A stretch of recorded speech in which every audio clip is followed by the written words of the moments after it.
Hello，大家好。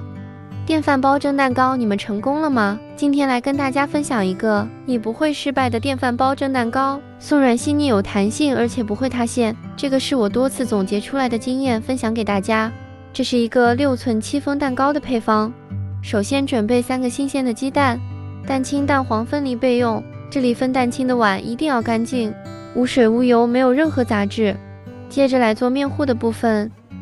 先把牛奶还有食用油放一起搅拌均匀，搅拌成这种乳白色，然后呢，再加入蛋黄，继续搅拌均匀，再加入过筛好的低筋面粉，继续用蛋抽搅拌均匀。这一步不要搅拌过多，避免起筋，搅拌成这种细腻顺滑的状态就可以了。接着我们来做一下蛋白部分，准备一个无油无水干净的大碗，加入蛋白和少许柠檬汁，还有细砂糖。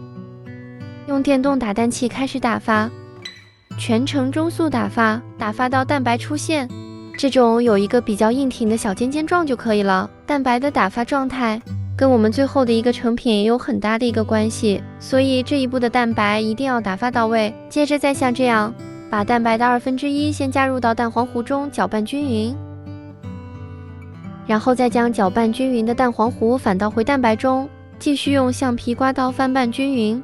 这一步搅拌好的状态是这种细腻光滑的，呈现缓慢流动状。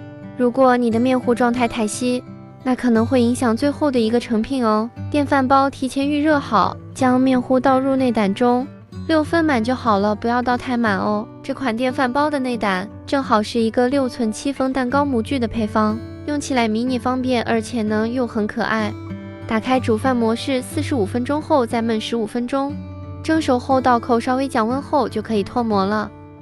这样我们的电饭煲蒸蛋糕就做好了，弹弹的，而且呢很松软细腻，完全不输烤箱烤出来的。下一期教大家把电饭煲蒸出来的蛋糕做成一个这么漂亮的生日蛋糕，不用烤箱就可以完成的生日蛋糕，简直太棒了！喜欢记得关注我吧。